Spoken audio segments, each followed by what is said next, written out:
திருப்பூரில் 570 கோடி ரூபாய் பணம் பிடிபட்ட விவகாரம் தொடர்பாக சிபிஐ விசாரணைக்கு சென்னை உயர்நீதிமன்றம் உத்தரவிட்டுள்ளது.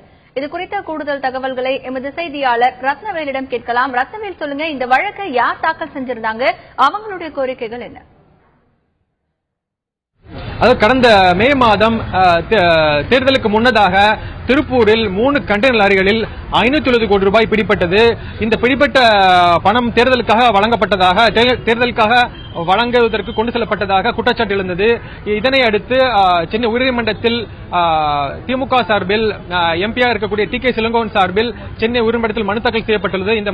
இந்த மனுவில் இந்த வழக்கு தொடர்பாக தமிழக போலீசார் விசாரித்தால் நியாயம் கிடைக்காது என்றும் இதனை சிபிஐக்கு மாற்றி விசாரிக்க வேண்டும் என்றும் அந்த மனுவில் சொல்லப்பட்டிருந்தது. இந்த வழக்கு சுமார் 2 மாத காலம் இங்கு நடைபெற்றது. தற்போது சென்னை உயர்நீதிமன்ற நீதிபதி சுப்பையா அவர்கள் இந்த வழக்கை சிபிஐக்கு மாற்றி உத்தரவிட்டுள்ளார். இதுகுறித்து திமுக சார்பில் டி.கே. இளங்கோவன் சார்பில் ஆஜரான வழக்கறிஞர் திரு கிரிராஜன் அவரிடம் கேட்கலாம்.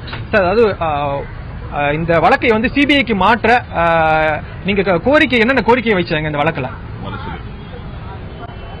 கடந்த சட்டமன்ற தேர்தலின் போது திருப்பூர் அருகே 3 கண்டெய்னர் லாரிகளில் சந்தேகத்திற்கிடமான வகையிலே கொண்டு செல்லப்பட்ட சுமார் 570 கோடி ரூபாய் பணம் குறித்து திராவிட முன்னேற்ற கழகம் புகார் அளித்தும் அந்த புகார் மீது நடவடிக்கை இல்லை என்ற பட்சத்திலே அதைத் தொடர்ந்து திமுக கழகத்தின் செய்தி தொடர்பாளர்கள் திரு டி.கே. இளங்கோவன் அவர்கள் மூலமாக திராவிட முன்னேற்ற கழகத்தின் சார்பிலே பிரதமரிடத்திலே மனு அளித்தும் அதற்கு பிறகும் அதன் மீது நடவடிக்கை இல்லை என்ற பட்சத்திலே திரு டி.கே. இளங்கோவன் அவர்களால் திமுக கழகத்தின் சார்பிலே சென்னை உயர்நீதிமன்றத்திலே இந்த வழக்கிலே சிபிஐ விசாரித்து உண்மைத்தன்மையை வெளிக்கொணர வேண்டும் என்ற நோக்கத்திலே வழக்கு தொடரப்பட்டது.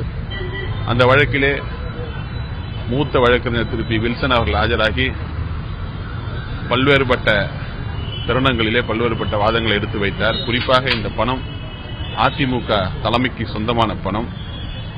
இந்த பணத்தை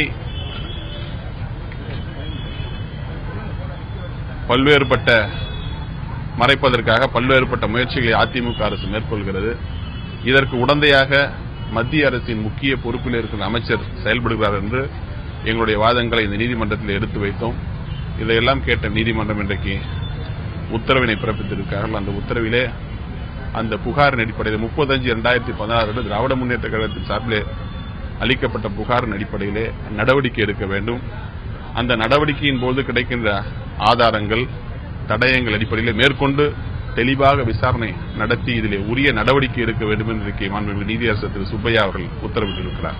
சார், ஏற்கனவே இந்த பணம் தங்களுடையதான் என்று ரிசர்வ் பேங்க் சொல்லியிருக்கிறாங்க. தங்களுக்காக தான் ஸ்டேட் வங்கி விசாகப்பட்டினத்துக்கு இந்த பணத்தை எடுத்து போனதாகவும் இதற்கான ஆதாரங்கள் இருப்பதாகவும் ஏற்கனவே தாக்கல் செய்திருந்தாங்க. இது எதிர்த்து நீங்க உங்களோட வாதம் என்னென்ன வாதங்கள் வச்சீங்க? இன்னைக்கு உங்கள் வாதங்கள் எதிர்க்கப்பட்டு நினைக்கிறீங்களா? அதிலே நாங்கள் நம்பிக்கை இல்லை. இந்த பணம் முழுக்க அதிமுக தலைமைக்கு சொந்தமான பணம். இதிலே வங்கியினுடைய அதிகாரிகள், ரிசர்வ் வங்கியிலே சம்பந்தப்பட்டிருக்கிற மூத்த அதிகாரிகள், மத்திய அமைச்சர் ஆகியோர் துணையோடு இதை மூடி மறைப்பதற்கான செயல்களில் இன்றைக்கு தமிழ்நாட்டை ஆண்டு கொண்டிருக்கிற அதிமுக தலைமை செய்து கொண்டிருக்கிறது என்ற அச்சத்தினையும் சந்தேகத்தினையும் இந்த நீதிமன்றத்தில் எடுத்து வைத்தோம். அதன் அடிப்படையில் இந்த உத்தரவு தெரிவிக்கப்பட்டிருக்கிறது. அதாவது ஏற்கனவே பல்வேறு ஆதாரங்களை திமுக சார்பில் வழங்கப்பட்டுள்ளது. அதாவது இந்த 3 கண்டெய்னர் லாரியில் இந்த வண்டியின் எண்கள் கூட சரியாக இல்லை, அதுவே கூட ஒரு ஃபேக் நம்பர்ஸ் அப்படிங்கிற மாதிரியான ஆதாரங்களையும் திமுக சார்பில் தெரிவிக்கப்பட்டுள்ளது. இது போன்ற சில ஆதாரங்களை ஏற்றுக்கொண்டு சென்னை உயர்நீதிமன்றம் தற்போது சிபிஐ விசாரணைக்கு உத்தரவிட்டுள்ளது. இந்த வழக்குல நீதிபதி அளித்த உத்தரவுல என்ன சொல்லியிருக்கிறாரு? அது பற்றி தகவல் ஏதாவது இருக்கா? அதாவது இந்த வழக்கில் இப்ப தற்போது இந்த வழக்கு மிகப்பெரிய ஒரு கட்டத்தை எட்டியுள்ளதாகவும் இதன் விசாரணை பாதிக்கப்படக்கூடாது என்பதால் தமிழகத்தில் இருக்கக்கூடிய ஒரு விசாரணை ஏஜென்சி, அதாவது போலீஸ் தரப்பு விசாரணை நடத்த நியாயமா இருக்காது என்றும் இதனை மத்திய அரசில் இருக்கக்கூடிய ஒரு விசாரணை ஏஜென்சி, அதாவது சிபிஐ விசாரிக்க வேண்டும் என்றும் இவர்கள் திமுக தரப்பில் வாதிடப்பட்டது. அதனை ஏற்றுக்கொண்டு தற்போது சிபிஐ விசாரணைக்கு உத்தரவிடப்பட்டுள்ளது. இந்த உத்தரவில் இந்த வழக்கை எவ்வளவு விரைவாக முடிக்க வேண்டும், அவ்வளவு விரைவாக முடித்து இந்த உத்தரவை பிறப்பிக்க வேண்டும் என்று தெரிவிக்கப்பட்டுள்ளது. இதற்காக கால அட்டவணை காலக்கெடு எதுவும் விதிக்கவில்லை என்றாலும் விரைவாக முடித்து விசாரணைக்க வேண்டும் என்றும் உயர்நீதிமன்ற நீதிபதி சுப்பையா அவர்கள் கடுமையாக தெரிவித்துள்ளார்.